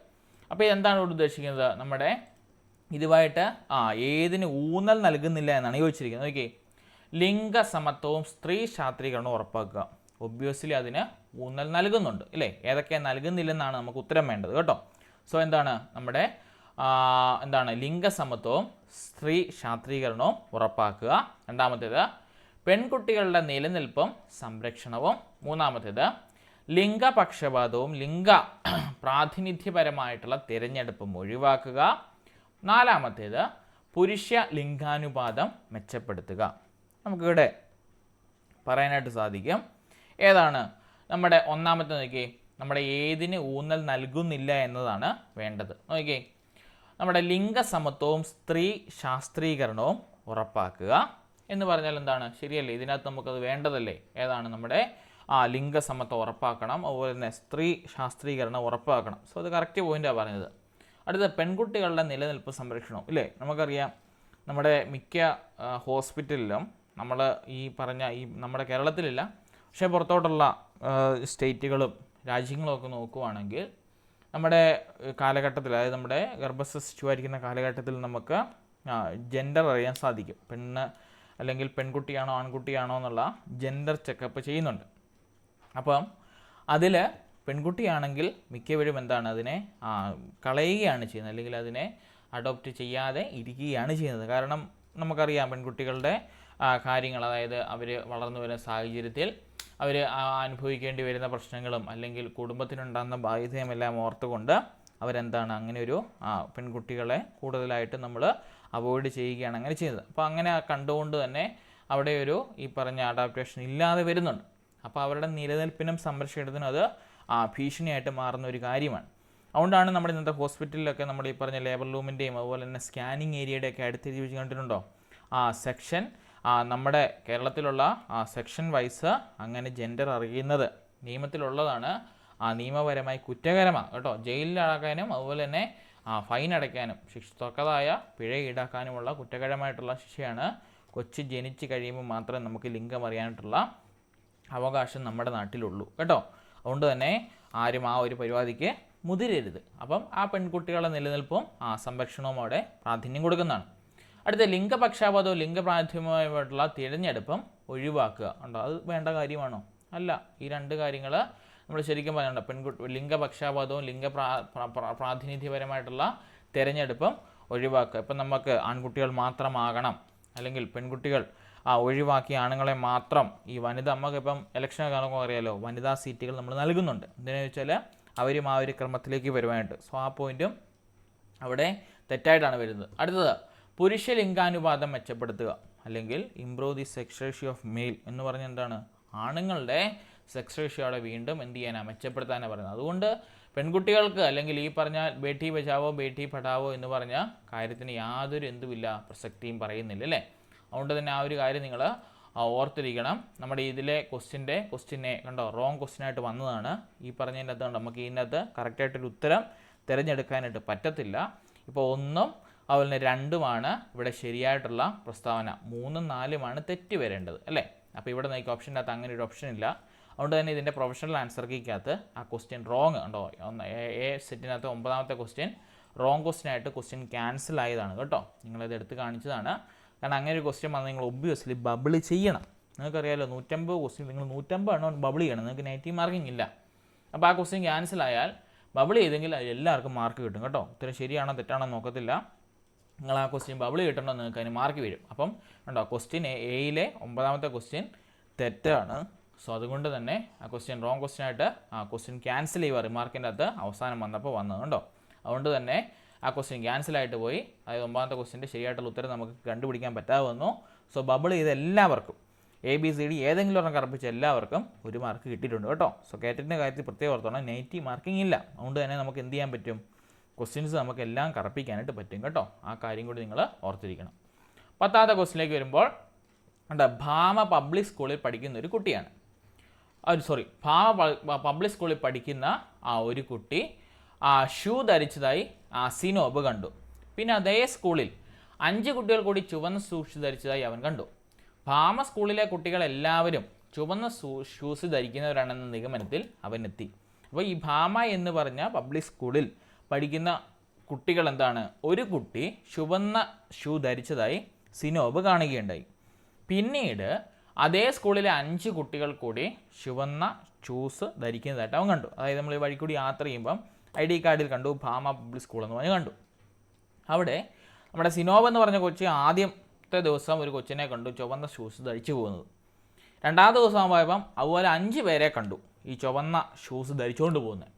അങ്ങനെ എല്ലാവരും അങ്ങനെ ഭാമ സ്കൂളിലെ കുട്ടികളെല്ലാവരും ചുവന്ന ഷൂസാണ് ധരിക്കുന്നത് നിഗമനത്തിലെത്തി. അപ്പോൾ അവനിങ്ങനെ നോക്കുമ്പോൾ എല്ലാം തന്നെ ഭാമ സ്കൂളിൻ്റെ ID കാർഡുള്ള കുട്ടികൾ അല്ലെങ്കിൽ ഭാമ സ്കൂളിൽ പഠിക്കുന്ന കുട്ടികളെല്ലാവരും കാലിൽ ചുവന്ന ഷൂസാണ് ധരിക്കുന്നൊരു നിഗമനത്തിൽ അവനെത്തി. അങ്ങനെയാണെങ്കിൽ ഇത് ഏതിനുള്ള ഉദാഹരണമാണ്? ആഗമന യുക്തിയാണോ, അല്ലെങ്കിൽ ഇൻഡക്റ്റീവ് റീസണിങ്ങിനാണോ, ക്രിയാത്മക ചിന്ത ക്രിയേറ്റീവ് തിങ്കിങ്ങിൻ്റെ ആണോ, നിഗമന യുക്തി ഡിഡക്റ്റീവ് റീസണിങ്ങിൻ്റെ ആണോ, അതോ വിമർശനാത്മക ചിന്ത ക്രിട്ടിക്കൽ തിങ്കിങ്ങിൻ്റെ ആണോ? ഇവിടെ നോക്കിക്കേ, നമുക്ക് കണ്ടാൽ മനസ്സിലാവും കൊച്ചെന്താണ് നമ്മുടെ ആഗമന രീതി എന്താ പറഞ്ഞത്, എക്സാമ്പിൾ വഴി നമ്മൾ പ്രൂഫിലേക്ക് എത്തിച്ചേരുന്നു അല്ലേ. ശരിക്കും പറഞ്ഞാൽ അതല്ലേ ഇവിടെ നടന്നത്. അങ്ങനെ ചിന്തിച്ച് നോക്കിയാൽ പോരെ. അതായത് ഡെയിലി അവൻ കാണുന്നുണ്ട് ഭാമ സ്കൂളിലെ കുട്ടികളെല്ലാം എന്ത് ചെയ്യുന്നത് ചുവന്ന ഷൂസ് ധരിച്ചുകൊണ്ട് പോകുന്നു. അപ്പം അത് 2ാമത്തെ ദിവസം റിപ്പീറ്റ് ചെയ്തു, വരുന്ന ദിവസങ്ങൾ റിപ്പീറ്റ് ചെയ്തു, വീണ്ടും വരുന്ന ദിവസങ്ങൾ റിപ്പീറ്റ് ചെയ്തു. അപ്പോൾ അവൻ എക്സാമ്പിൾ കണ്ട് അവന് മനസ്സിലായി ഭാമ സ്കൂളിൽ പഠിക്കുന്ന കൊച്ചാണോ, അതിൻ്റെ കാലിൽ ചുവന്ന ഷൂസ് ആയിരിക്കുന്നു. അവൻ ഒരു നിഗമനത്തിലെത്തി. അപ്പോൾ എന്താണ് അവിടെ നടന്നത്, ഒരു ആഗമന യുക്തി അല്ലെങ്കിൽ ഇൻഡക്റ്റീവ് റീസണിങ് ആണ് അവിടെ നടന്നത്. കണ്ടോ, നമ്മുടെ ഉദാഹരണങ്ങൾ വഴി അവനൊരു പൊതു തത്വത്തിലേക്ക് എത്തിച്ചേർന്നു. ആര്, നമ്മുടെ സിനോബ് അല്ലേ. സിനോബ് ഡെയിലി കാണുന്നത് ചുവന്ന ഷൂസ് കഴിക്കുന്ന കുട്ടികളെയാണ്. അവൻ നോക്കുമ്പോൾ ചുവന്ന ഷൂസ് കഴിക്കുന്ന കുട്ടികളെല്ലാം തന്നെ പോകുന്നത് ഈ പറഞ്ഞ ഭാമ പബ്ലിക് സ്കൂളിലേക്കാണ്. അങ്ങനെ അവൻ എക്സാമ്പിൾ വഴി പ്രൂഫിലേക്ക് എത്തിച്ചേർന്നു. എന്താണ്, നമ്മുടെ ആഗമന രീതി വഴി അവൻ എത്തിച്ചേർന്നു. എന്താണ്, ഭാമ സ്കൂളിൽ പഠിക്കുന്ന കുട്ടികളെല്ലാം തന്നെ ചുവന്ന ഷൂസാണ് ധരിക്കുന്നത്. ഇനി എന്താണ് ക്രിയാത്മക ചിന്ത? ഇപ്പം ഞാൻ പറയുകയാണ്, ഇപ്പം ഒരു കൊച്ച് ഒരു കാർഡ്ബോർഡ് പീസ് കണ്ടു. ആ കാർഡ്ബോർഡ് പീസിനെ അത് മനോഹരമായ ഒരു വീടാക്കി മാറ്റി. അത് വന്നാൽ എന്താണ്, അത് ക്രിയാത്മക ചിന്തയാണ്. ഉണ്ടോ? അടുത്തത് നിഗമന യുക്തി. അതായത് ഇപ്പോൾ പറയുകയാണ് ഭാമ സ്കൂളിൽ പഠിക്കുന്ന കുട്ടികളെല്ലാം ചുവന്ന ഷൂസാണ് ധരിക്കുന്നത്. ഇത് കണ്ട് സിനോബ് എന്താണ് ഈ പ്രസ്താവന പറഞ്ഞു. അങ്ങനെ വന്നാൽ എന്താണ്, അതൊരു നിഗമന യുക്തി. കാരണം ഓൾറെഡി ഒരു പ്രൂഫ് പറഞ്ഞു. അതിനെ പിന്നെ അവൻ കാണുമ്പോഴെല്ലാം അവന് മനസ്സിലായി. പിന്നീട് അവൻ പുറത്തിറങ്ങും മനസ്സിലായി ഈ പിള്ളേരെല്ലാം ചുവന്ന ഷൂസല്ലേ, അതുകൊണ്ട് അവരെല്ലാം ഈ പറഞ്ഞ ഭാമ സ്കൂളിലാണ്. അപ്പോൾ പ്രൂഫ് നമ്മൾ ആദ്യം പറഞ്ഞ് പിന്നെ നമ്മൾ എക്സാമ്പിളിലേക്ക് പോവുകയാണെങ്കിൽ അതാണ് നിഗമന യുക്തിയായിട്ട് വരുന്നത്. അടുത്ത വിമർശനാത്മക ചിന്ത അല്ലെങ്കിൽ ക്രിട്ടിക്കൽ തിങ്കിങ്. ഇപ്പോൾ ഞാൻ പറയുകയാണ്, ഈ ഭാമ സ്കൂളിന് തൊട്ടടുത്ത് മറ്റൊരു സ്കൂളുണ്ട്, ഇപ്പം എന്തെങ്കിലും ഒരു ഇൻ്റർനാഷണൽ പബ്ലിക് സ്കൂളുണ്ട്. അപ്പം അവിടെ ഒരു വിമർശനാത്മക ചിന്ത വേണം വരാം അല്ലേ. അതായത് പബ്ലിക് സ്കൂളിൽ ചുവന്ന ഷൂസ് മാത്രം ധരിക്കുമ്പോൾ ഈ പറഞ്ഞ ഇൻ്റർനാഷണൽ സ്കൂളിൽ തിങ്കൾ ബുധൻ വെള്ളി ദിവസങ്ങളിൽ എന്താണ് നമ്മുടെ ഈ പറഞ്ഞ നമ്മുടെ ഈ കുറച്ചുകൂടി വൈബ്രൻ്റ് ആയിട്ടുള്ള ഷൂസ് ഇടാമെന്നും ചൊവ്വ വ്യാഴം ശനി ദിവസങ്ങളിൽ അവർക്ക് കളർ ഡ്രസ് ഇടാമെന്നുള്ള ഇതുണ്ട്. അപ്പോൾ അവിടെ കണ്ടോ, അതന്നെ അവർക്ക് അങ്ങനെ, ഇവർക്ക് ഇങ്ങനെയല്ലേ, സ്കൂളുകളെല്ലാം സെയിം റൂളല്ലേ പാലിക്കേണ്ടത്, ഷൂവും സോക്സും ഒക്കെ അല്ലേ ഇടേണ്ടത്. അങ്ങനെ വരുമ്പോൾ അവിടെ ഒരു വിമർശനാത്മക ചിന്ത വന്നു, അല്ലെങ്കിൽ ക്രിട്ടിക്കലായിട്ടൊരു തിങ്കിങ് വന്നില്ലേ. Why not others, why don't they have these type of ഇത് അല്ലേ. അപ്പം അങ്ങനെ വരുമ്പോൾ ഒരാൾക്കുണ്ട് പക്ഷേ ഒരാൾക്കില്ല എന്നൊരു ക്രിട്ടിക്കലായിട്ട്, അല്ലെങ്കിൽ നമ്മൾ വിമർശനാത്മകമായിട്ട് ചിന്തിച്ച് വരുമ്പോൾ അവിടെ എന്ത് വരും, ഈ പറഞ്ഞ വിമർശനാത്മകമായിട്ടുള്ള ചിന്ത കടന്നു വരും. അപ്പോൾ ഈ ഒരു എക്സാമ്പിൾ നമ്മൾ ഓർത്തിരിക്കണം. ഇതിൽ നിന്നുള്ള ചോദ്യങ്ങളും നമ്മൾ ചോദ്യം കേട്ടോ, നമ്മൾ ഡയറക്റ്റ് ചോദ്യം ചോദിക്കാതുണ്ടോ, ഇൻഡയറക്റ്റ് ആയിട്ട് നമ്മൾ ഉത്തരത്തിലേക്ക് കൊണ്ടുവരുന്നതാണ് ഈ ടൈപ്പുള്ള ചോദ്യങ്ങൾ. സോ കോൺസെപ്റ്റ് അതുപോലെ ക്ലിയർ ആയെങ്കിൽ മാത്രമേ ഈ ഉത്തരത്തിനൊക്കെ നമുക്ക് ഉത്തരം ചെയ്യാനായിട്ട് സാധിക്കത്തുള്ളൂ കേട്ടോ. ഇതിൽ ഒളിഞ്ഞിരിക്കുന്ന എന്താണ്, ഡെയിലി അവൻ കാണുന്ന example. So he got a conclusion that ബാമ സ്കൂളിൽ പഠിക്കുന്ന കൊച്ചാണെങ്കിൽ ആ കൊച്ച് വിയർ ചെയ്യുന്നത് റെഡ് ഷൂസ് ആയിരിക്കും, അതാണ് ഇവൻ എത്തിയ കൺക്ലൂഷൻ. അപ്പം അങ്ങനെ ഒരു ചിന്ത നമുക്കുണ്ടാവണം കേട്ടോ. ആസ് എ ടീച്ചർ നമ്മുടെ മനസ്സിലും ഇങ്ങനെ ഇൻഡക്റ്റീവായിട്ടും ക്രിയേറ്റീവായിട്ടും ഡിഡക്റ്റീവായിട്ടും ക്രിട്ടിക്കലായിട്ടും ഒക്കെയുള്ള ചിന്താഗതി ഉണ്ടോ ഇല്ലയോ എന്നറിയാനായിട്ടുള്ള എക്സാമ്പിൾസുമാണ് ഇവിടെ ചോദിക്കുന്നത് കേട്ടോ. സോ ഇതിൻ്റെ ആൻസർ വരേണ്ടത് ഓപ്ഷൻ എ ആണ്. അടുത്ത ക്വസ്റ്റ്യൻ, ബുദ്ധിശക്തിയുടെ SOI മെത്തേഡ് അല്ലെങ്കിൽ SOI മാതൃക അവതരിപ്പിച്ചത് ആരാണ്? ബുദ്ധിശക്തിയുടെ SOI മാതൃക അവതരിപ്പിച്ചത് വേറെ ആരുമല്ല, നമ്മുടെ ഗിൽഫോർഡ് ആണ് കേട്ടോ. ഗിൽഫോർഡ് ആണ് ബുദ്ധിശക്തിയുടെ SOI മാതൃക അവതരിപ്പിച്ചത്. നമ്മുടെ ഗാർഡനറിനെ അറിയാലോ, ബഹുമുഖ ബുദ്ധി, അല്ലെങ്കിൽ നമ്മുടെ എന്താ പറയുന്നത്, ഹൊവാർഡ് ഗാർഡനർ കണ്ടുപിടിച്ച ബഹുമുഖ ബുദ്ധി, നമ്മുടെ സംഗീതപരമായിട്ടുള്ള ബുദ്ധി, പ്രകൃതിപരമായിട്ടുള്ള ബുദ്ധി, അസ്വസ്ഥപരമായിട്ടുള്ള ബുദ്ധി, അതുപോലെ തന്നെ ഭാഷാപരമായിട്ടുള്ള ബുദ്ധി ഇല്ലേ, ഗണിത യുക്തിപരമായിട്ടുള്ള ബുദ്ധി, ഇങ്ങനെ 9 തരം ബുദ്ധികളാണ് നമ്മുടെ സ്പിയർമാൻ കണ്ടുപിടിച്ചത്. ടേസ്റ്റനാണെങ്കിൽ ടേസ്റ്റനും സ്പിയർമാനും ഒക്കെ ദിഘടകം അല്ലെങ്കിൽ ഏകഘടകം, ദിഘടകം, ത്രിഘടകമായിട്ടുള്ള സിദ്ധാന്തങ്ങൾ കണ്ടുപിടിച്ചാണ് ഇവർ. പിന്നെ നമ്മുടെ SOI മാതൃക, അതായത് നമ്മുടെ ഗിൽഫോർഡ് SOI മാതൃക, നമുക്കത് okay, model in intelligence, okay, അതായത് ഇതിൻ്റെ സ്ട്രക്ചർ നമ്മൾ റെക്കോർഡ് ക്ലാസ്സിനകത്ത് വന്നതാണ്. അതായത് ഇതിൻ്റെ അകത്ത് 16 സ്റ്റേജസ് ആണ് അദ്ദേഹം മുൻപോട്ട് വെച്ചത്. അതായത് നമ്മുടെ കണ്ടൻ്റായിട്ടും പ്രൊഡക്റ്റായിട്ടും ഓപ്പറേഷൻസ് ആയിട്ടും ഓർത്തിരിക്കണം. ഇതിനകത്തും ചോദിച്ചിട്ടുണ്ട്. അതായത് കണ്ടൻ്റ് വരുന്നതാണ് visual, auditory, symbolic, semantic and behavioral. പ്രൊഡക്റ്റിനകത്ത് വരുന്നതാണ് units, classes, relation, system, transformation, implications. ഓപ്പറേഷനകത്താണ് evaluation, convergent production, divergent production, memory, cognition എന്നിങ്ങനെ നമ്മുടെ ഗിൽഫോർഡ് അവിടെ 180 ഇൻ്റലക്ച്വൽ സ്ട്രെങ്ത് ഉണ്ട്, അല്ലെങ്കിൽ ഇൻ്റലക്ച്വൽ എലിബിലിറ്റീസ് ഉണ്ടെന്ന് ഒരു സ്ക്വയർ രൂപേണ അതിൻ്റെ എന്താണ് സ്ക്വയേഴ്സ് തിരിച്ച് ഒരു ക്യൂബിൻ്റെ സ്ക്വയേഴ്സിനെ യൂണിറ്റ്സ് ആക്കി മാറ്റി കണ്ടുപിടിച്ച വ്യക്തിയാണ് നമ്മുടെ ഗിൽഫോർഡ് എന്ന് പറയുന്നത്. അദ്ദേഹമാണ് ഇതിൻ്റെ SOI മാതൃക മുൻപോട്ട് വെച്ചത് കേട്ടോ. SOI എന്ന് പറഞ്ഞാൽ സ്ട്രക്ചർ ഓഫ് ഇൻ്റലക്ച്വൽ തിയറി കേട്ടോ. അതാണ് SOIയുടെ full form, structure of intelligence theory. അതായത് നമ്മുടെ ക്യൂബ് ലൈക്ക് സ്ട്രക്ചറിനകത്ത് ഓരോ ക്യൂബും വെച്ചുകൊണ്ടുള്ള ശക്തികൾ നമ്മുടെ ബുദ്ധിക്കുണ്ട് എന്ന് പറഞ്ഞാണ് ഗിൽഫോർഡ്. അത് കണ്ടുപിടിച്ചത് ഗിൽഫോർഡ് ആണ് കേട്ടോ. അതിൻ്റെ അത് റെക്കോർഡായിട്ട് വന്നിട്ടുണ്ട്, കാണണം കേട്ടോ. സംശയം ഉണ്ടെങ്കിൽ ചോദിക്കണം. അടുത്ത നോക്കി, ചുവടെ കൊടുത്തിരിക്കുന്നതിൽ ഏതിന് പകരമാണ് IEDSS നിലയിൽ വന്നത്? ഞാൻ മുമ്പേ പറഞ്ഞത് അതുമായിട്ട് ബന്ധപ്പെട്ട് മറ്റൊരു ക്വസ്റ്റ്യൻ കൂടി ഉണ്ടായിരുന്നു പറഞ്ഞായിരുന്നു അല്ലേ. ഉണ്ടോ? IEDSS എന്തിനു പകരമാണ് വന്നത്? നമ്മൾ ആദ്യമേ കണ്ടായിരുന്നു IEDCക്ക് പകരം അല്ലേ. IEDCക്ക് പകരമാണ് ഇവിടെ IEDSS മുൻപിൽ വന്നത് കേട്ടോ. നമ്മുടെ IEDCക്ക് പകരമാണ് IEDSS ഇപ്പോൾ നിലവിൽ വന്നത്. ഇത് രണ്ടും integrated education for disabled children, അത് ഹൈ സെക്കൻഡറി ലെവലിൽ, ഹൈസ്കൂൾ ഹയർ സെക്കൻഡറി ലെവലിലുള്ള ഉദ്ഗ്രഹിത അല്ലെങ്കിൽ ഉൾച്ചേർന്ന വിദ്യാഭ്യാസത്തിന് പ്രാധാന്യം നൽകുന്നതാണത്. പിന്നെ CWS നമുക്കറിയാലോ, ഇംഗ്ലീഷിന് എപ്പോഴും ചോദിക്കുന്നതാണ്, ചിൽഡ്രൻ വിത്ത് സ്പെഷ്യൽ നീഡ്സ് കേട്ടോ. CWSൻ്റെ ഫുൾ ഫോം എന്താണ്? Children with special needs. പിന്നെ PWD ആക്ട് നമുക്കറിയാലോ, പേഴ്സൺ വിത്ത് ഡിസബിലിറ്റീസ്, 1995 വന്നതാണ്. SSA സർവശിക്ഷ അഭിയാൻ കേട്ടോ, എന്നാണ് ഓർത്തിരിക്കേണ്ടത്. ഇനിയും അമൂർത്തമായ ആശയത്തിന് ഉദാഹരണമാണ്. അമൂർത്തമായ ആശയം എന്ന് പറഞ്ഞാൽ നമുക്ക് വിശദീകരിക്കാൻ പറ്റാത്ത ഒരു ആശയം, അതിന് ഉദാഹരണം എന്നാണ് ചോദിച്ചിരിക്കുന്നത് അല്ലേ. അമൂർത്തമാണെന്ന് വെച്ചാൽ നമുക്കറിയാം, ഇപ്പോൾ ഒരു വിഷയം തന്നാൽ അതിനെ നമുക്ക് വിശദീകരിക്കാൻ പറ്റാത്ത ഒരു അവസ്ഥ, അല്ലെങ്കിൽ അതിനെ നമുക്ക് കൂടുതലായിട്ട് കണ്ടൻറ്റ് എടുത്തു പറയാൻ പറ്റാത്ത ഒരു അവസ്ഥ, അല്ലെങ്കിൽ എന്തെന്ന് നമുക്ക് വ്യക്തമായിട്ട് പറയാൻ ഉത്തരം അവിടെ കാണത്തില്ല. അതിനാണ് അമൂർത്തമായിട്ടുള്ള ആശയങ്ങൾ എന്ന് പറയുന്നത്. അങ്ങനെ വരുമ്പോൾ അതിന് ഉദാഹരണം ഏതെന്നാണ് ചോദിച്ചിരിക്കുന്നത്? ബോളാണോ, ചെടികളാണോ, പെന്നാണോ, സ്നേഹമാണോ? കണ്ടോ, നല്ലൊരു ക്വസ്റ്റ്യൻ അല്ലേ? ഏതാണ് വരേണ്ടത്? നിങ്ങൾക്ക് എന്താ തോന്നുന്നത്? അമൂർത്തമായിട്ടുള്ള ആശയത്തിന് ഇവിടെ ഉദാഹരണമായിട്ട് ഏതാ വരേണ്ടത്? ഇപ്പം ബോളിനെ പറ്റി ചോദിച്ചാൽ നമുക്ക് എല്ലാവർക്കും അറിയാം അല്ലേ? ബോൾ എന്ന് പറയുന്നത് റബ്ബർ ബോൾ കാണാം, പ്ലാസ്റ്റിക് ബോൾ കാണാം, ഉരുണ്ട ഷേപ്പായിരിക്കാം, കുട്ടികൾ കളിക്കാനായിട്ട് ഉപയോഗിക്കുന്നു എന്നതാണ് ബോൾ എന്ന് പറയുന്നത് അല്ലേ? ഇനി ചെടികളാണെങ്കിൽ പലതരത്തിലുള്ള ചെടികൾ നമുക്കുണ്ട്. നമ്മൾ വീട്ടിൽ വളർത്തുന്നുണ്ട്, കാട്ടുചെടികളുണ്ട്, ചെടികൾ പലതരത്തിൽ വളരുന്നു, കുറ്റിച്ചെടികളുണ്ട്, കുറച്ചുകൂടി മണ്ണിൽ തന്നെ ഇച്ചിരി കുറച്ച് പൊക്കത്തിൽ വളരുന്ന ചെടികളുണ്ട്, വളരെ വിശാലമായിട്ട് വളരുന്ന ചെടികളുണ്ട്, ചെടികളിൽ നിന്നാണ് മരങ്ങൾ ഉണ്ടാകുന്നത്, വിത്ത് വീണും തണ്ട് ഒഴിച്ചു വെച്ചും ഇലകളിൽ നിന്നുമൊക്കെ ചെടികൾ രൂപം പ്രാപിക്കുന്നു എന്നൊക്കെ നമുക്ക് വേണമെങ്കിൽ അതിനെ പറയാം. ഇനി പെന്നാണെങ്കിലോ, പേന, പ്ലാസ്റ്റിക് പേന, 3 രൂപയുടെ പേന, 5 രൂപയുടെ പേനയൊക്കെ ഉണ്ട്. നമ്മളെ എഴുതുവാനായിട്ട് സഹായിക്കുന്നതാണ് പേന. നമ്മുടെ റൈറ്റിംഗ് സ്കിൽസ്, നമ്മുടെ ഹാൻഡ് റൈറ്റിംഗും ഒക്കെ നമുക്ക് മെച്ചപ്പെടുത്താൻ വേണ്ടി ഈ പറഞ്ഞ പേനയെ നമുക്ക് ഉപയോഗിക്കാം. കണ്ടോ, ഇതിനെല്ലാം നമുക്ക് എക്സ്പ്ലെയിൻ ചെയ്യാൻ പറ്റും. പക്ഷേ അവസാനം കണ്ട സ്നേഹം, ലവ് എന്താണെന്ന് ആർക്കെങ്കിലും എക്സ്പ്ലെയിൻ ചെയ്യാൻ പറ്റുമോ? ഇല്ല, നമുക്ക് പ്രകടിപ്പിക്കാൻ പറ്റും, ശരിയല്ലേ? പക്ഷേ എന്താണ് സ്നേഹം എന്ന് ചോദിച്ചാൽ നമ്മൾ പറയില്ലേ, സ്നേഹം അനന്ത സാര മൂഴമാണെന്നൊക്കെ നമ്മൾ വേണമെങ്കിൽ പറയാം. പക്ഷേ എന്താണെന്ന് ചോദിച്ചാൽ ആർക്കും ഒരു കൃത്യമായിട്ട് ഡെഫിനിഷൻ ഇല്ല. അതിന് പറയുന്ന പേരാണ് അമൂർത്തമായ ആശയം. അപ്പോൾ കണ്ടോ, സ്നേഹമാണ് ഇവിടെ എന്ത് വരേണ്ടത്? ഒരു അമൂർത്തമായിട്ടുള്ള ആശയം പങ്കുവെക്കുന്നത് കേട്ടോ. അടുത്ത ക്വസ്റ്റ്യൻ. ഓക്കെ, അടുത്ത ക്വസ്റ്റ്യൻ. താഴെ കൊടുത്തിരിക്കുന്നവയിൽ സവിശേഷക സിദ്ധാന്തവുമായി ബന്ധമില്ലാത്തത്, അതായത് നമ്മുടെ ട്രൈറ്റ് തിയറിയുമായിട്ട് ബന്ധമില്ലാത്തത്, പേഴ്സണാലിറ്റിക്കകത്തുള്ള ട്രൈറ്റ് തിയറിയുമായി ബന്ധമില്ലാത്തത് ആരെന്നാണ് ചോദിച്ചിരിക്കുന്നത്?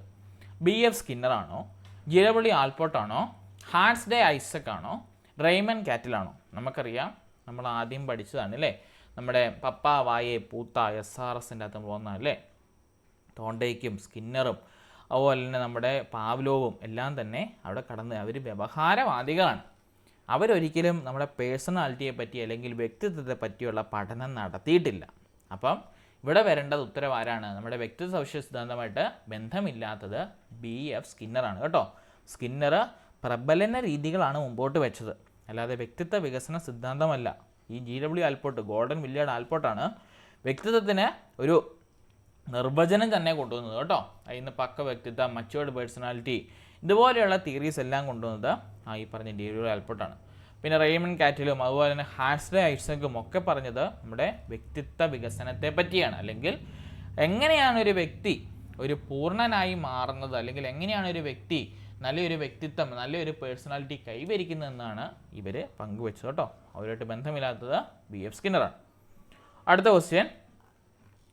കുട്ടികളുടെ ആശയ രൂപീകരണം നടക്കുന്നതിൻ്റെ ശരിയായിട്ടുള്ള ക്രമം ഏതാണ്? നമുക്കറിയാം, നമ്മൾ S1-നകത്ത് പഠിച്ചതല്ലേ, സംവേദനം വരണം, അതിനെ പ്രത്യക്ഷപ്പെടുത്തണം, അതിനെ അമൂർത്തീകരിക്കണം, ശേഷം സാമാന്യവൽക്കരണത്തിലേക്ക് വരണം അല്ലേ. അപ്പോൾ ഏതാ വരേണ്ടത്? സെൻസേഷൻ, പെർസെപ്ഷൻ, അബ്സ്ട്രാക്ഷൻ, കൺക്ലൂഷൻ അല്ലേ. അതേതാണ്? ഓപ്ഷൻ A ആണ്. സംവേദനം എന്ന് പറഞ്ഞാൽ ജ്ഞാനേന്ദ്രിയങ്ങൾ വഴി നമ്മൾ കാണുന്ന കാര്യങ്ങൾ സംവേദനമെന്നറിയപ്പെടുന്നു. പ്രത്യക്ഷണം എന്ന് പറഞ്ഞാൽ കണ്ട കാര്യങ്ങളെ ഓർത്തെടുക്കാൻ ശ്രമിക്കുന്നുണ്ടെങ്കിൽ, അല്ലെങ്കിൽ കണ്ട കാര്യത്തെ നമുക്ക് മനസ്സിലാക്കാൻ ശ്രമിക്കുന്നുണ്ടെങ്കിൽ അത് പ്രത്യക്ഷണം. അടുത്തത് അമൂർത്തീകരണം എന്ന് പറഞ്ഞാൽ അതിൽ നിന്ന് നമുക്ക് കോൺസെപ്റ്റുകൾ ക്ലിയർ ആയിട്ട് മനസ്സിലാവുന്നുണ്ടെങ്കിൽ അതിന് പറയുന്ന പേരാണ് അമൂർത്തീകരണം. അടുത്തത് സാമാന്യവൽക്കരണം എന്ന് വെച്ചാൽ നമ്മൾ ജനറലൈസ് ചെയ്യുക. ഇപ്പം 4 കാലുള്ളത് പശുവാകാം, ആടാകാം, ഇതെല്ലാം ആകാം.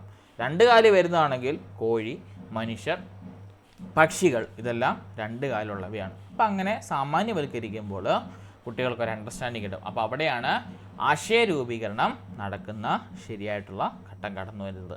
അപ്പോൾ നമ്മളിന്ന് 15 ക്വസ്റ്റിനെ പറയുന്നുള്ളൂ. ഇവിടെ ഇപ്പോൾ കരോളുകാർ തല്ലി പൊട്ടിച്ച് വരും, മൊത്തത്തിൽ പ്രശ്നമായിട്ടിരിക്കുകയാണ്. അതുകൊണ്ട് ഇപ്പോൾ 15 ക്വസ്റ്റിനെ പറയുന്നുള്ളൂ. ബാക്കിയുള്ളതിൻ്റെ ആൻസേഴ്സ് നിങ്ങൾ കണ്ടുപിടിച്ചതാണ്, എങ്കിൽ പോലും ഒന്നുകൂടി നിങ്ങൾ നോക്കണം കേട്ടോ. അപ്പം ക്രിസ്മസ് ഒക്കെയാണ്, അവധികളാണ്, സ്കൂളെല്ലാം അടിച്ചു, പഠിക്കാൻ ഇഷ്ടം പോലെ സമയമുണ്ട്. നമ്മുടെ ഒഴിവ് സമയങ്ങൾ നമ്മൾ കണ്ടെത്തി പഠിക്കാൻ വിനിയോഗിക്കുക. ആഘോഷങ്ങളും ആർഭാടങ്ങളും എല്ലാം വീണ്ടും കടന്നു വരും കേട്ടോ. പക്ഷേ പരീക്ഷ ഇനിയും കടന്നു വരുന്നത് 5-6 മാസം കഴിഞ്ഞിട്ടായിരിക്കും. ആ ഒരു ബോധ്യം ഉണ്ടാകണം കേട്ടോ. അതുകൊണ്ട് തന്നെ മാക്സിമം നമുക്ക് കിട്ടുന്ന സമയം പഠിക്കാനായിട്ട് വിനിയോഗിക്കുക. കേറ്റിട്ട് പാസ്സാവുക കേട്ടോ. 18-ാം തീയതിയാണ് പരീക്ഷ. ഇനി ഏറിയാൽ 25 ദിവസം കേട്ടോ. കഷ്ടിച്ച് 25 ദിവസമേ ഉള്ളൂ. ഒരു സബ്ജക്റ്റ് 5 ദിവസം പോലും പഠിക്കാനുള്ള ചിന്ത നമുക്കുണ്ടായിരിക്കണം കേട്ടോ. അതുകൊണ്ട് തന്നെ മാക്സിമം പഠിക്കാനായിട്ട് വിനിയോഗിക്കുക. അപ്പം ഇതിൻ്റെ ബാക്കിയുള്ള ആൻസേഴ്സ് നമുക്ക് അടുത്ത ക്ലാസ്സിൽ ഡിസ്കസ് ചെയ്യാം കേട്ടോ. യെസ്, അപ്പോൾ താങ്ക് യു. നമുക്ക് നാളെ കാണാം. ഓക്കെ.